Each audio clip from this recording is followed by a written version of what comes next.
Hi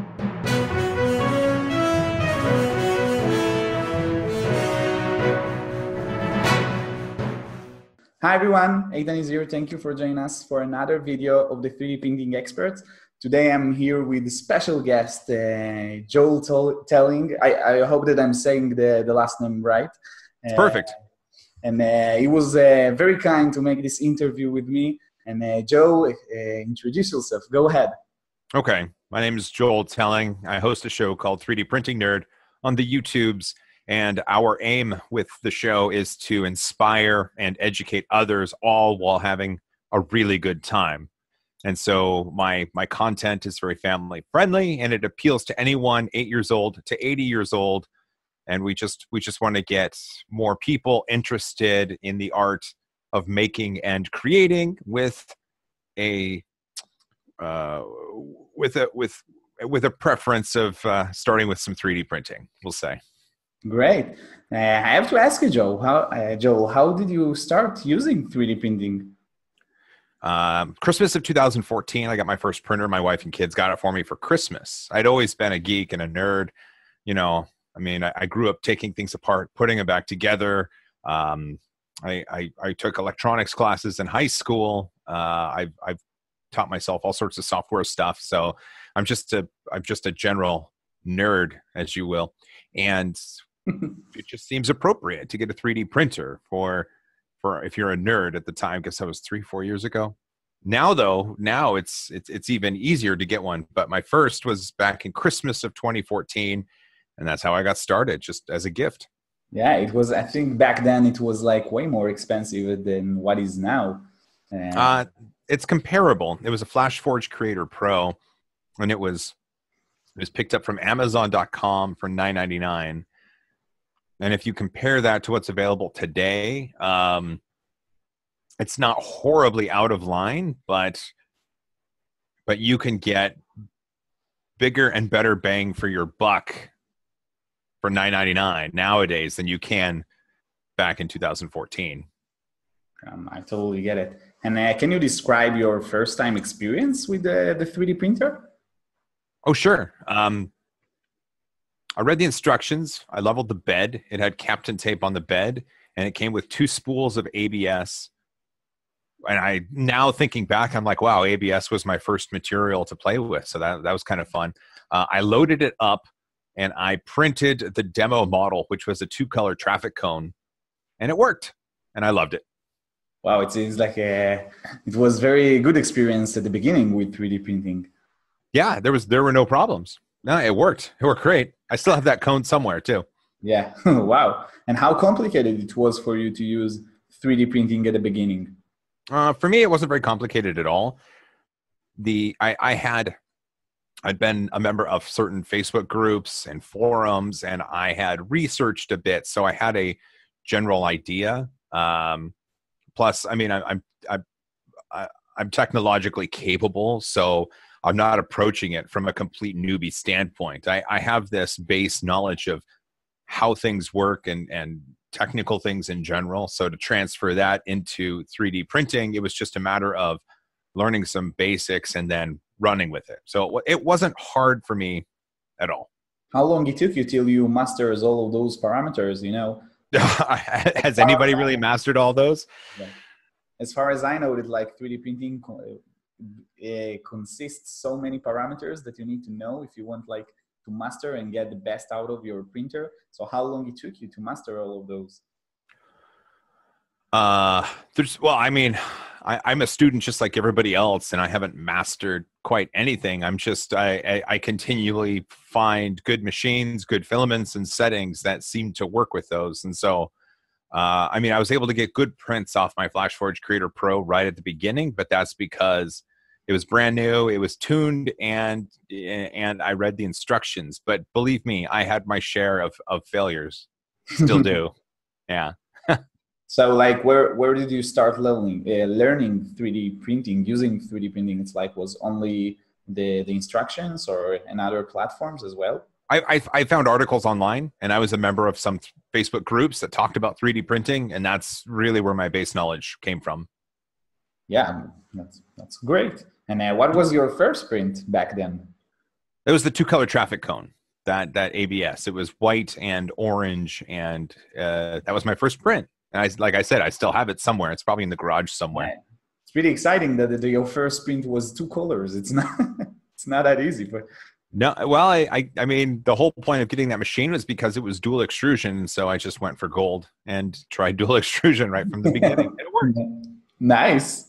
And if you're someone who wants to start with 3D printing, what are what are your 5 best tips for 3D printing beginners?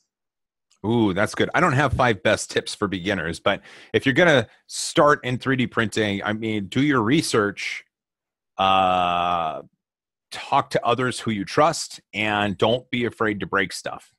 I think a lot of people, I think a lot of people, or maybe adults, when it comes to kids, they're afraid to maybe touch it or use it or experiment with it or try something new. And it's like, these are just machines with parts, and it's a creative tool. It's a tool just like any other tool. So don't be afraid to use it, and don't be afraid.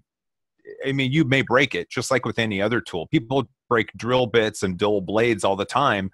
You know, ruining a nozzle or a print bed is just a part of the process. But as you learn, you break less bits, you dull less blades, and you don't break as many parts on your 3D printer. And what do you think are the barriers of using 3D printing today? Let's see. The barriers to using 3D printing. There's always going to be a certain money as a barrier. Money as a barrier to entry is always going to be the case, but that's not specific to 3D printing. I think that one of the barriers is an educated user base. So there are people that have heard of 3D printing, but they think it's too hard, or they don't understand, or they're afraid and they don't go any further. Once we can get more of the general population thinking in a way that they're not afraid, or they want to try or use any sort of additive manufacturing, I think then we'll get more people into it. I think that's really it, because I mean, we've got good machines, we've got great materials. It's just a matter of getting people to experiment, to try, and to use them more and more. Following your answers, do you think that 3D printers will eventually be adapted for home use? Oh, you mean more so than they are today, right? Yeah, like more for home use. Yeah. Oh, absolutely. I mean, if you would have posed this question back in the day when microwaves first came out, right? There was a certain percentage of people who thought there was no way. How could you have this in your kitchen? This is crazy. How can we make it safe? How can we make it kid friendly? And now you, me, everybody, we have this incredible machine on our kitchen countertops that uses microwaves to heat things, right? It's crazy, but it's this little box on our kitchen that does this amazing thing. And 3D printing will be there at some point. It may not look exactly like it looks right now, which is fine. When the microwave first came out, it didn't look exactly like how it looks today, but there will be some sort of box on your kitchen countertop that can produce things. What it looks like and the material it uses and those sort of things, I don't know yet, right? I don't think we know, but eventually there will be something there. Yeah, it's not the first time that I hear this analogy between microwaves to 3D printing.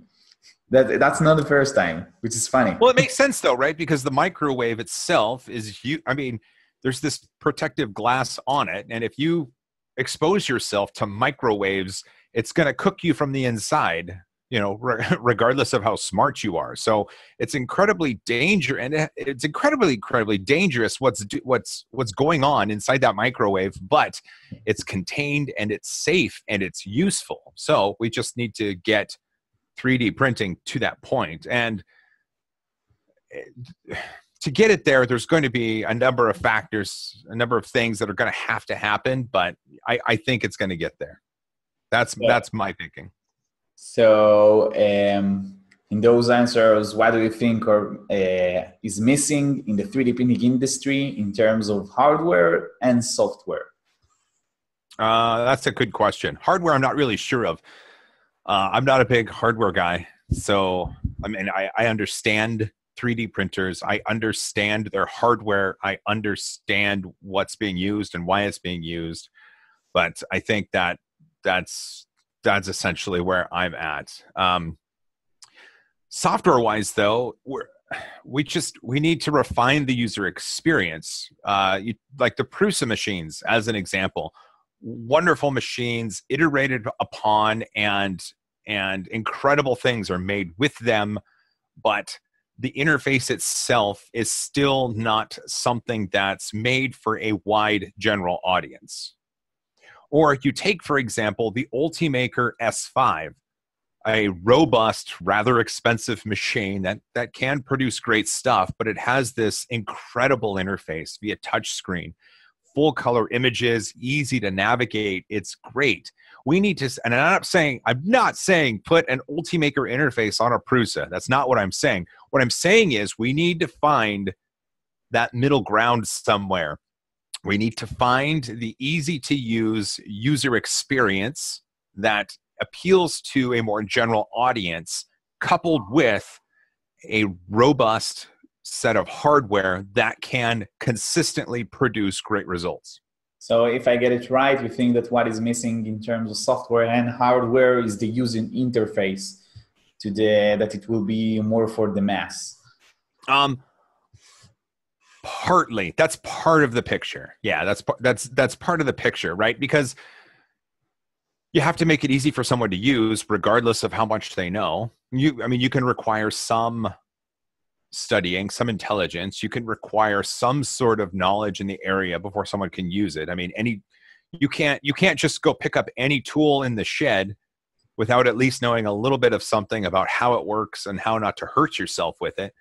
But there are tools that were once not safe or not easy to use that are now far easier to use, much safer, and they have desktop versions. So part of that is the hardware being used, and part of that is the experience for the user. Yeah, I get it. And do you have an example for 3D printing usage in your mind? What do you mean? Like how do you use 3D printing in your daily lives? Like use cases. Oh, in daily lives, I see. Well, I mean, I print toys, right? I print cool models and stuff that people create. I've also used it to produce custom pieces that fix problems in my house. I've used it to print pieces that replace broken pieces in my house and my car. Really, the joy that I personally find in a 3D printer running is that something that was virtual or digital or in my mind is now being born into the real world. It's something I can hold and touch and, I guess, taste if I want to lick it. But it exists. This is something digital that I can move around and look at and say, wow, that's cool. And then this machine makes it exist in the real life. And it's like, wow, look at this. This is great. I can hold it and touch it. And you get this, it's crazy, but these little plastic things, like I love them, right? I hold on to them. There's an emotional connection to these plastic pieces, not because of what they are, but because of what they represented in my mind. Mm-hmm. There's just, for some, like this, a little Pikachu model that I printed. Big deal, right? Big deal. But it's a little Pikachu, and it was designed by a friend of mine. And, my kids love this. And I used it to show off 3D printing to someone. And so I've given this little plastic thing almost a life, and I have an emotional attachment to it. It's crazy. Now, 3D printing can be really something in your life if you really know how to use it properly. Even if you don't, you can still have a lot of fun with it. Yeah, I'm sure. Sure, for sure. And what is your favorite print? My favorite print? Yeah. I don't really have a favorite print. That's a good question. I print lots of things, and I see people who also print lots of things, and I enjoy the stories behind it. I enjoy the colors that are represented. I enjoy the cool models that are shown, but I don't really have a favorite. I like a lot of them, but I can't point to any specific thing and say that's my favorite. I can point to things and say that was cool because, or I like this because, or this color is great because, but I don't have a favorite. Really? I expected you will say Benchy. Some people probably think I'd say Joelbot, right? Yeah. Yeah. Yeah. No, those are cool. Those are great models. I really like them, but nothing's really my favorite. Really? I'm surprised. I'm a bit surprised. I don't know. It doesn't, to me, it's just, that's how it is. Yeah, that's great. Cool. Something you want to add for the end?